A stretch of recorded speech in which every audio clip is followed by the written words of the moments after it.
3 jours après le passage du cyclone Chido à Mayotte, l'État répond au désastre. Un couvre-feu va être mis en place de 22h à 4h du matin dès ce soir pour des raisons de sécurité. Emmanuel Macron se rendra sur place dans les prochains jours et décrétera un deuil national.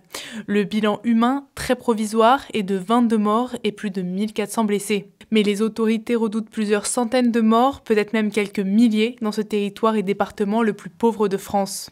En plus des victimes, la situation générale de l'archipel inquiète les autorités et les habitants.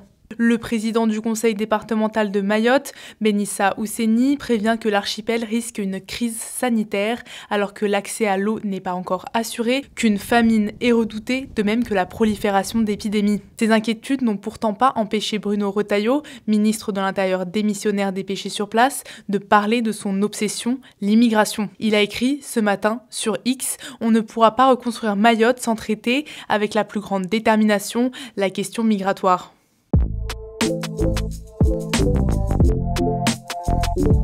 François Bayrou compte bien rester maire de Pau, en plus de son rôle de Premier ministre. C'est en tout cas ce qu'il a annoncé devant le conseil municipal de Pau hier soir, conseil municipal auquel il s'est rendu en jet. D'ailleurs, son trajet a coûté 12 000 €, pendant qu'avait lieu à Paris une réunion de crise sur Mayotte. Cette information n'a pas échappé à l'élu d'opposition Tunkay Silki. Qu'est-ce que vous faites là?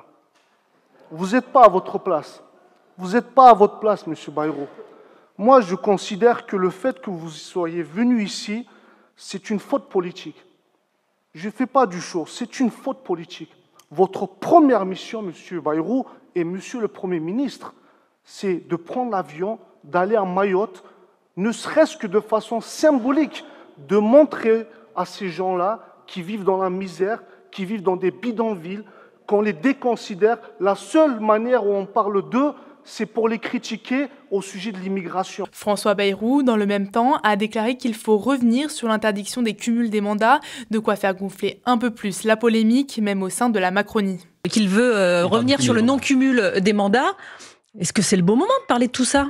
Alors déjà, pour moi, ça n'est pas le bon moment, parce que ce n'est pas le sujet. Aujourd'hui, le sujet, c'est le budget, Mayotte et toutes les problématiques des Français qu'ils attendent que l'on règle. Moi, je suis contre le cumul des mandats. Je considère que lorsqu'on exerce une fonction, on doit l'exercer à plein temps.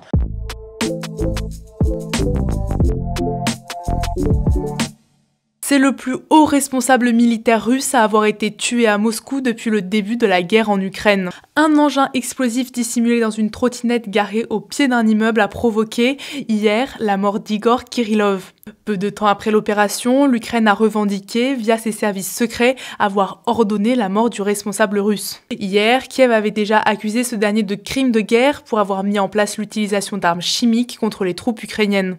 Igor Kirillov était aussi placé depuis octobre sous sanction par le Royaume-Uni pour les mêmes raisons. Depuis février 2022, plus de 4800 cas d'utilisation de munitions chimiques par l'armée russe ont été recensés, selon les services secrets ukrainiens. Des actes régulièrement réfutés par Moscou, qui qualifie ces accusations d'absurdes.